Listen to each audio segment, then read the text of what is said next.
ജയരാജൻ ചോദിച്ചിട്ടുണ്ട് വളം എത്ര കിലോ വെച്ച് ഇട്ടു. അതുപോലെ സുനിൽകുമാർ ചോദിച്ചിട്ടുണ്ട് കൃഷി വിവരണം വ്യക്തതയില്ല നമ്മുടെ ലാസ്റ്റ് വീഡിയോ.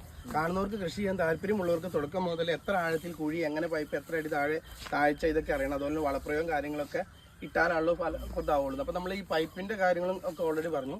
ഇനി വളപ്രയോഗം പറയുകയാണെങ്കിൽ ഞാൻ ആദ്യം പറഞ്ഞ പോലെ കുഴി എടുത്തു. അതായത് ഇത് കുഴിച്ചിട്ടതിന് ശേഷം ഇതിനോട് ചേർന്ന് നമ്മൾ ഒരു കുഴി എടുത്തു. ഏകദേശം ഒരു 1/2 മീറ്റർ ആഴത്തിൽ അത്യാവശ്യം വ്യാസത്തിൽ നമ്മൾ കുഴി എടുത്തു. അതിന്റെ ഡയമെൻഷൻ ഒന്നും കറക്റ്റായിട്ട് ഞാൻ അളന്നിട്ടില്ല. ഞാൻ എടുക്കാൻ കാരണം ഓൾറെഡി ഈ മണ്ണ് നന്നായിട്ട് തറഞ്ഞു കിടക്കുക. അപ്പോൾ അത്യാവശ്യം വലിയ കുഴി എടുത്തിട്ട് അതിനകത്ത് അടിവളമായിട്ട് നമ്മൾ ജൈവവളങ്ങൾ നന്നായിട്ട് ചേർത്ത് കൊടുത്തു. കാര്യം ഇതിന്റെ വേരോട്ടൊക്കെ നന്നായിട്ട് ഉണ്ടാവാനും. ആദ്യം അടിവളം നന്നായിട്ട് കൊടുത്തു കഴിഞ്ഞാൽ പിന്നീട് നമ്മൾ രാസവളം കൂടെ സയന്റിഫിക് റെക്കമെൻഡേഷൻ അനുസരിച്ച് കൊടുത്താൽ ആ ഉള്ള ജൈവവളം ഇവർക്ക് കറക്റ്റായിട്ട് അബ്സോർബ് ചെയ്യാൻ പറ്റും. അപ്പോൾ ആദ്യം നമ്മൾ ചെയ്തത് കുമ്മായം ഇട്ട് ഇതിന്റെ pH ന്യൂട്രലാക്കുക എന്നുള്ള പരിപാടി ചെയ്തത്.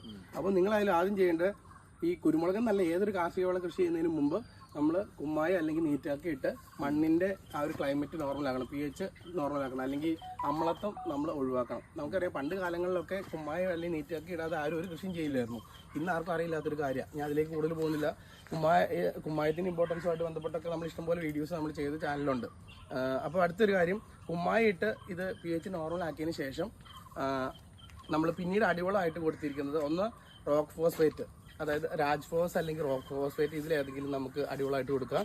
പിന്നെ പച്ചിലവളമോ ഉണക്ക ചാണകമോ അതുപോലെ ആട്ടിൻ കാഷ്ടമോ അതുപോലെ കോഴിവളമോ ഒക്കെ നമുക്കിടാം. അപ്പോൾ ആട്ടിൻ കാഷ്ടം കോഴിവളത്തിൻ്റെ ഒക്കെ ഒരു വിഷയം ചൂട് കൂടുതലായതുകൊണ്ട് അത് ഒരിക്കലും നമുക്ക് ഇതും ഈ പ്ലാന്റും അതുമായിട്ട് ഡയറക്റ്റ് കോൺടാക്ട് വരാതിരിക്കുന്നതല്ല. പ്രത്യേകിച്ച് വേനൽക്കാലത്ത് ഇടാതിരിക്കുന്നതല്ല. ആ ചൂടടിച്ചിട്ട് പ്ലാന്റിന്റെ വേര് വെന്തു പോകാനൊക്കെ സാധ്യതയുണ്ട്. ഏറ്റവും നല്ലത് പച്ചിലവളം അല്ലെങ്കിൽ മണ്ണിര കമ്പോസ്റ്റ്, അതും അല്ലെങ്കിൽ ഉണക്കച്ചാണകമാണ് ഏറ്റവും നല്ലത്. അതോടൊപ്പം തന്നെ അതിൻ്റെ കൂടെ നമ്മൾ വേപ്പിൻ പിണ്ണാക്ക് മിക്സ് ചെയ്തിട്ടുണ്ട്, എല്ലുപൊടി മിക്സ് ചെയ്തിട്ടുണ്ട്. ഇപ്പൊ രാജ്ഫോസ് കൊടുത്തത് നമ്മൾ എല്ലുപൊടി ഇട്ടിട്ടില്ല. അതായത് ഈ എല്ലുപൊടി നമുക്ക് ഫോസ്ഫറസ് കിട്ടാൻ വേണ്ടി നമ്മൾ യൂസ് ചെയ്യുന്നത്. അതിന് പകരമായിട്ടുള്ള നാച്ചുറൽ ആയിട്ടുള്ള ഒരു ഓപ്ഷനാണ് രാജ്ഫോസ് അല്ലെങ്കിൽ റോക്ക് ഫോസ്ഫേറ്റ് എന്ന് പറയുന്നത്. എല്ലുപൊടിക്ക് ഇപ്പം ഒരു ചാക്കിന് തന്നെ നല്ലൊരു എക്സ്പെൻസ് ആവും. ഇതിനാണെങ്കിൽ വിലക്കുറവുണ്ടല്ലോ. അപ്പോൾ നമ്മൾ 1 കുമ്മായം ഇട്ടിട്ടുണ്ട്, 2 രാജ്ഫോസ് ഇട്ടിട്ടുണ്ട്, 3 ഉണക്കച്ചാണകം ഇട്ടിട്ടുണ്ട്, പിന്നെ ഈ പറഞ്ഞ പോലെ നമ്മുടെ വേപ്പിൻ പിണ്ണാക്കും ഇട്ടിട്ടുണ്ട്. ഇത്ര ഇട്ടാണ് നമ്മൾ ഈ സാധനം നട്ടിരിക്കുന്നത്.